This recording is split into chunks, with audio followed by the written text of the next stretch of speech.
A lamparina tremula. A chama pequena luta contra o ar frio que entra pelas frestas da porta. A luz dança nas paredes de pedra, e as sombras parecem dedos longos, como se a própria noite tentasse tocar o que você lê. O cheiro é forte, azeite queimado, fumaça fina, tinta escura recém-misturada.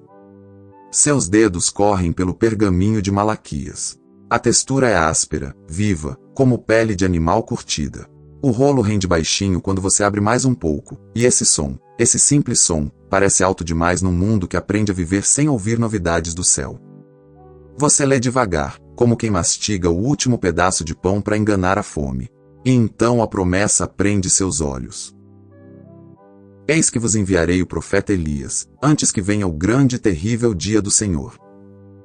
E logo em seguida, ele converterá o coração dos pais aos filhos e o coração dos filhos a seus pais. Você sente a garganta fechar, porque promessa, quando é real, é perigosa. Promessa mexe com a dor. Promessa acende esperança, e esperança é coisa que o inimigo tenta matar primeiro. Lá fora, a cidade respira pesado. Você ouve passos militares no empedrado. O metal das sandálias e das armaduras se esfrega e raspa como ameaça.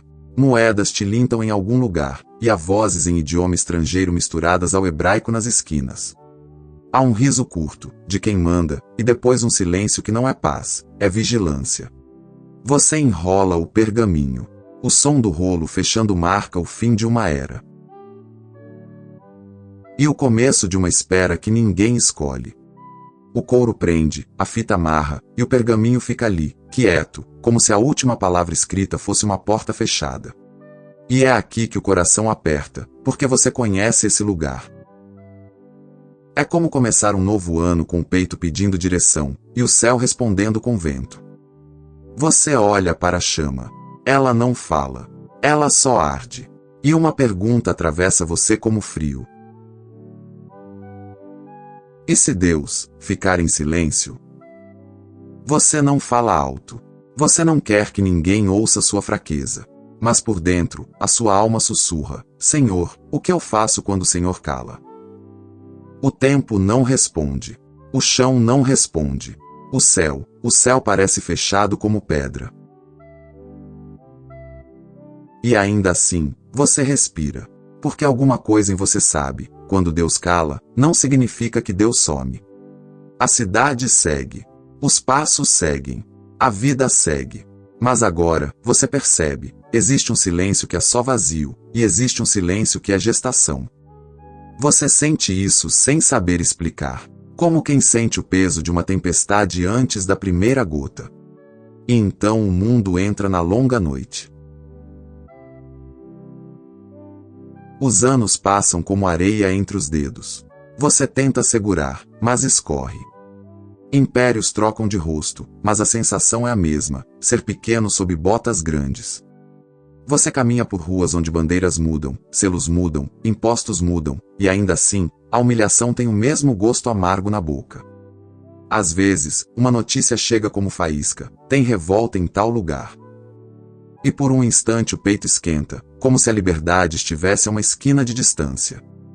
Mas logo vem a resposta do poder: prisões, açoites, crucificações à beira da estrada, corpos expostos como aviso. E a esperança aprende a falar baixo de novo. Você entra no pátio do templo. O som é de multidão e de animais. O balido de ovelhas se mistura ao mugido de bois. O cheiro de sangue de sacrifício mistura com incenso. É um cheiro que gruda na roupa, no cabelo, na memória. Sacerdotes passam com pressa. Levitas cantam salmos. Moedas caem em caixas. A religião continua. Os rituais continuam. Mas, por dentro, muita gente está seca. Você observa rostos. Alguns têm olhos duros, como pedra. Outros têm olhos vermelhos, como quem chora escondido. E você ouve conversas em sussurro, cortadas pelo medo: será que Deus esquece? Alguém responde com raiva: Deus não esquece. Somos nós que falhamos. E outro, com voz cansada: então por que o céu não fala? Alguns preenchem o silêncio com regras. Muitos Regras sobre passos, sobre lavagens, sobre o jeito de comer, o jeito de tocar, o jeito de respirar. Como se a obediência perfeita pudesse forçar Deus a abrir a boca. Outros preenchem o silêncio com discussões. Quem é puro? Quem é impuro? Qual escola está certa? Qual mestre tem mais autoridade? O barulho vira anestesia. Se você fala o tempo todo, talvez você não ouça sua própria alma gritando. Em casa, uma mãe acende a lâmpada e conta histórias para a criança. A voz dela tenta ser firme, mas você percebe, ela engole seco em alguns nomes. Abraão, Moisés, Davi. A criança se ajeita no chão, perto da luz. Os olhos brilham. Ela pergunta: e hoje? A mãe para. O pavio estala. A chama faz um estalo pequeno, como se desse risada da pergunta. A mãe aperta a boca, e você vê o silêncio virar uma coisa pesada no peito dela. Hoje, parece que nada acontece. E o silêncio vira tentação. A tentação de achar que Deus só age quando eu sinto. A tentação de medir o céu pelo meu relógio. Você sente essa tentação no seu próprio corpo. Em dias assim, o coração fica inquieto. O estômago aperta. A mente corre atrás de sinais, de coincidências, de qualquer migalha que pareça voz divina. Se Deus me ama, por que Ele não fala agora? A pergunta não é teórica. Ela sangra. Só que, no meio disso tudo, Deus não grita. Ele trabalha escondido. Você não vê, mas Ele preserva a palavra como quem guarda uma brasa debaixo da cinza. Ele mantém um povo, mesmo quando o povo parece se perder no labirinto dos próprios medos. Estradas surgem. Pedras são colocadas. Pontes são erguidas. Um império constrói caminhos para sua dominação, e sem perceber, está pavimentando o chão por onde a notícia do reino corre. Idiomas se misturam, mercados se abrem, fronteiras se mexem. Você vê mercadores falando grego com naturalidade, e isso soa estranho no início, mas depois vira comum. E o comum, você descobre, às vezes é a ferramenta invisível de Deus. Você ainda abre o pergaminho de Malaquias de vez em quando. E cada vez que leis que vos enviarei o profeta Elias, você pensa, quando? E o céu responde, com o mesmo silêncio. Mas o silêncio não é vazio. Ele é cheio. Cheio de coisa que você não enxerga. Você anda pela cidade e vê homens justos orando nas esquinas. Alguns são sinceros. Outros querem ser vistos. Você vê pobres tentando sobreviver. Você vê doentes sendo empurrados para fora das portas. Você vê gente que já desistiu de esperar e gente que só vive de esperar. E uma pergunta insiste, como goteira dentro da alma.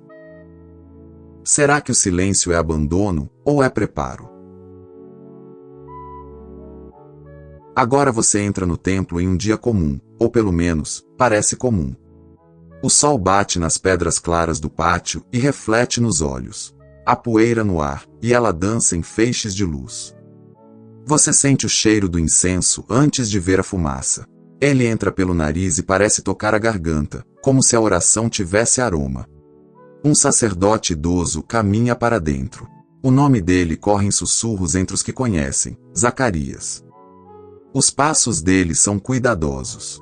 As mãos tremem levemente, não só pela idade, mas por um peso que ninguém vê. Ele veste a roupa sacerdotal e você nota, o tecido esfrega, faz som de pano pesado. O peito dele sobe e desce, devagar, como se cada respiração fosse um pedido antigo. Lá fora, o povo espera. Há um murmúrio constante, como o mar distante. Algumas pessoas fecham os olhos. Outras olham para o chão. Outras olham para o alto, como se tentassem atravessar o teto com o olhar. Zacarias entra para queimar incenso. É a vez dele. A sorte cai sobre ele. E você pensa, quantas vezes um homem espera por esse momento? Ele segura o incensário. Você vê os dedos dele apertando com força, como se a metal frio pudesse ancorar a alma. O fogo toca o incenso e a fumaça sobe em espiral, e você sente o perfume se espalhando, denso, doce, ardido. O incenso sobe como pedido antigo, como oração guardada em gaveta. E de repente, o ar muda. Não é imaginação. É presença. Você sente como se a pele arrepiasse antes do toque. O ambiente fica pesado e leve ao mesmo tempo, como se o mundo estivesse prestes a rasgar. Zacarias congela. As mãos tremem mais. O rosto dele perde cor. Os olhos se arregalam. Porque alguém está ali. Não um homem comum. Não um visitante atrasado. Um mensageiro aparece. A luz ao redor parece diferente. Não é a luz do sol. Não é a luz da lamparina. É uma luz que não pede permissão. Ela simplesmente é. O coração de Zacarias parece bater na garganta. Você quase ouve, no silêncio do santo lugar, o som do sangue correndo. E o silêncio de séculos se quebra em uma frase viva. A tua oração foi ouvida. Zacarias engole em seco. Você vê o pomo de Adão dele subir e descer. A mente dele corre. Qual oração? Porque existem orações que você faz por tanto tempo que um dia você aprende a viver como se nunca fossem ser respondidas. O mensageiro fala de um filho. Fala de alegria. Fala de alguém que vem no espírito e poder de Elias. Você sente o peso da promessa de Malaquias se mover dentro da sala como um trovão contido. Ele converterá muitos dos filhos de Israel ao Senhor seu Deus. Irá adiante dele. Preparará um povo disposto. Zacarias tenta reagir. A fé dele é real, mas está cansada. Ele pergunta como quem toca uma ferida: como eu vou saber? Você percebe, ele não está sendo arrogante. Ele está sendo humano. E o mensageiro responde com autoridade que corta o ar. Eu sou Gabriel. O nome cai como pedra em água. Fui enviado para falar contigo. Zacarias abre a boca, mas a voz não sai. O silêncio, agora, entra nele. Ele fica mudo. E você entende, às vezes Deus responde, e a primeira resposta é aprender a calar. Lá fora, o povo estranha. Zacarias demora. O tempo se estica. Quando ele sai, os olhos dele brilham de espanto, mas a boca dele não entrega nada. Ele faz sinais com as mãos, tentando explicar o inexplicável. E naquele dia, sem trombetas, sem terremotos, sem um anúncio político, o céu começa a falar de novo. A vida continua, mas alguma coisa muda no vento. Isabel, a esposa de Zacarias, sente o corpo diferente. O enjoo, o cansaço, a tontura. Ela põe a mão no ventre como quem toca um segredo. Ela chora em silêncio, porque por muito tempo a vergonha pesa sobre ela. Olhares, comentários, suspiros, Deus não abriu o ventre dela. Agora, sem espetáculo, Deus abre. E você vê, Deus não está atrasado. Deus está preciso. Meses passam, e o velho sacerdote continua mudo. É como se cada dia fosse uma lição. Nem toda palavra é tua. Nem todo o tempo é teu. E enquanto isso, em outro lugar, outra casa, outra lamparina. Uma jovem chamada Maria sente o ar mudar também. Ela está ali, simples, mãos ocupadas, vida comum. E então a presença invade o cotidiano. Gabriel de novo. A mesma autoridade. A mesma clareza. Salve, agraciada. Maria estremece. Ela não entende. Ela não se acha. E o céu fala: conceberás e darás à luz um filho. O nome dele é Jesus. Você sente o mundo prender a respiração, porque agora não é só um profeta que vem. É o próprio Filho. Maria pergunta como quem tenta equilibrar o impossível. Como? E a resposta não é um manual.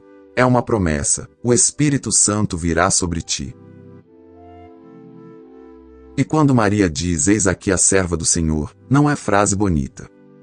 É entrega, é risco, é aceitar ser mal interpretada, cochichada, acusada. Ela caminha por ruas estreitas, e você imagina os olhares. Uma barriga crescendo cedo demais. Um noivo confuso. Uma reputação na beira do abismo. E ainda assim, a promessa cresce dentro dela como vida. Você volta para Zacarias. A casa dele tem cheiro de pão e ervas. Isabel recebe Maria, e quando Maria fala, o bebê salta no ventre de Isabel. É como se a alegria fosse elétrica. Isabel se enche do espírito e declara em voz alta, com olhos molhados: bendita és tu entre as mulheres. Maria canta. A canção dela não é calma. É cheia de fogo. Ela fala de tronos derrubados, de humildes exaltados, de famintos saciados. O reino está chegando, e ele chega do jeito que ninguém controla.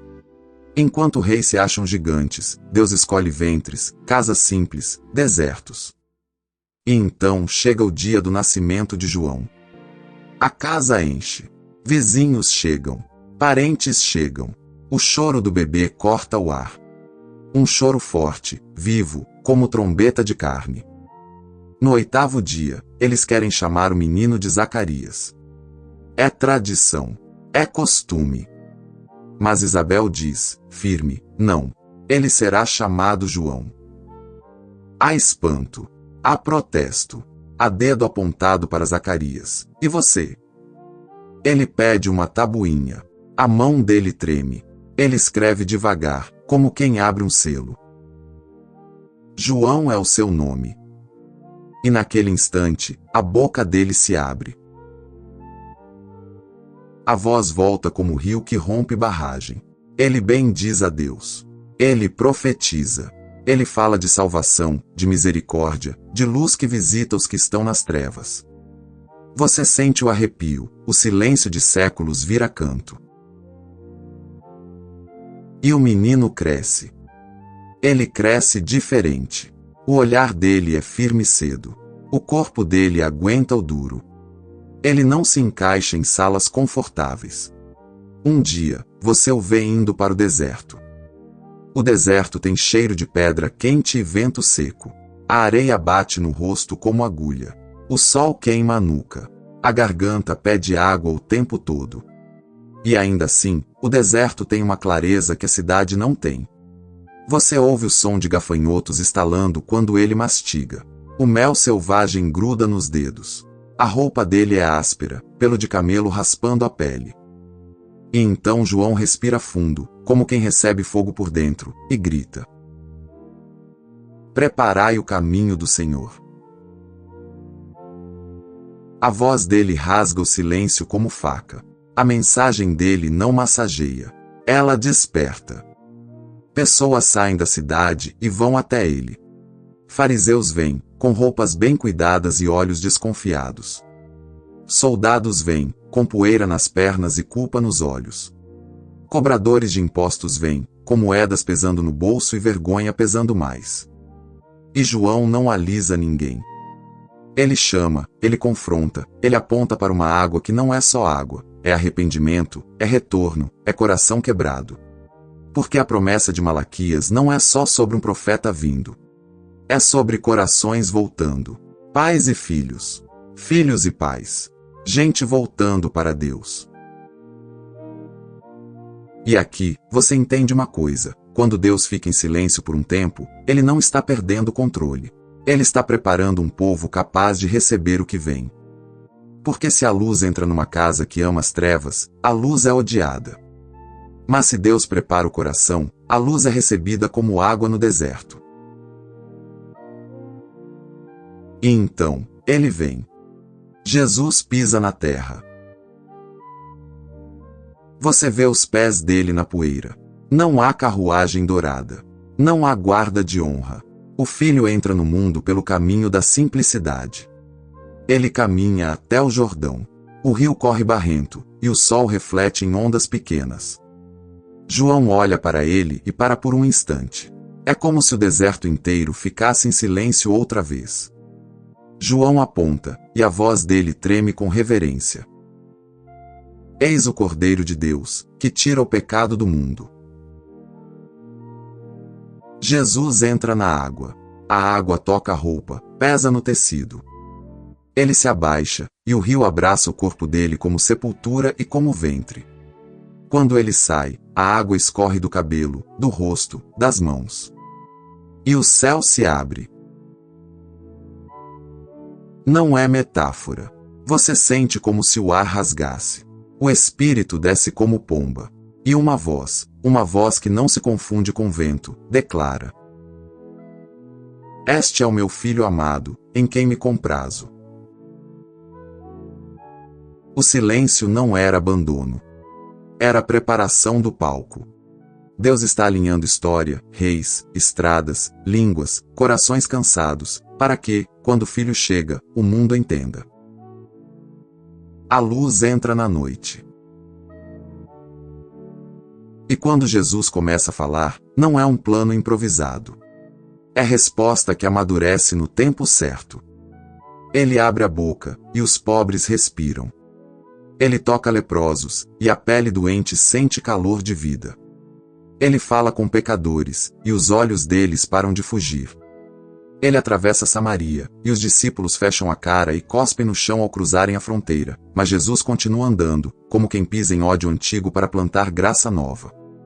Ele entra em casas onde ninguém santo entra. O cheiro de comida simples, de suor, de vida apertada. Ele parte pão, e o pão vira sinal. E ainda assim, mesmo com a voz do Filho na terra, existem momentos em que o céu parece calar de novo. Porque Jesus vai ao deserto e enfrenta a tentação. Jesus chora em Getsêmani, e o suor dele cai como gotas grossas. Jesus grita na cruz: Deus meu, por que me desamparas?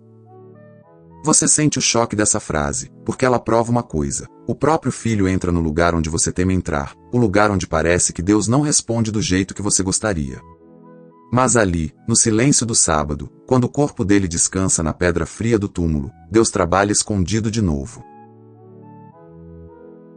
E no terceiro dia, a pedra não segura, a morte não segura, o silêncio não segura. Agora a poeira baixa. E você volta para a sua sala. A sua casa tem outros cheiros: café, sabão, perfume, talvez o cheiro metálico do celular na mão. Talvez seja janeiro, começo de ciclo, metas novas, agenda nova, mas o peito antigo. Ansioso, cansado, pedindo uma palavra. Você olha para sua vida e pensa: eu oro e nada muda. Eu espero e nada acontece. Eu leio e parece que não entra. E se o silêncio que você está vivendo não é castigo, mas plantio? E se Deus está preparando você por dentro para sustentar aquilo que você pede por fora? O silêncio revela o que o barulho escondia, onde sua fé se apoia, em sensação ou em promessa. Você não precisa inventar voz para Deus. Você precisa permanecer perto da palavra que ele já sopra, como quem mantém uma brasa acesa até o fogo aparecer. Porque a promessa em Malaquias não morre no rolo fechado. Ela atravessa séculos. Ela chega em João. Ela chega em Jesus. E ela continua chegando em você. Deus ainda converte corações. Deus ainda prepara caminhos. Deus ainda visita noites. Identidade em Cristo. Você não é órfão em um corredor vazio. Você é filho aguardando a porta abrir. O céu pode estar quieto, mas a mão do Pai ainda está no seu ombro. Então hoje, em vez de correr para preencher o vazio com barulho, com pressa, com distração, com controle, respira. Sente o ar entrar. Sente o coração bater. E fala com Deus como quem está na mesma sala. Senhor, mesmo no silêncio, eu confio em Ti. Prepara o meu caminho, e prepara a mim. Se essa palavra te alcança, escreve aqui nos comentários. Eu confio no Deus do silêncio. E se você quer caminhar comigo em mais histórias vividas na pele, se inscreve no Palavra Pura e compartilha este vídeo com alguém que está esperando uma resposta. Porque a promessa não está morta. Ela está viva. E no tempo certo, Deus fala.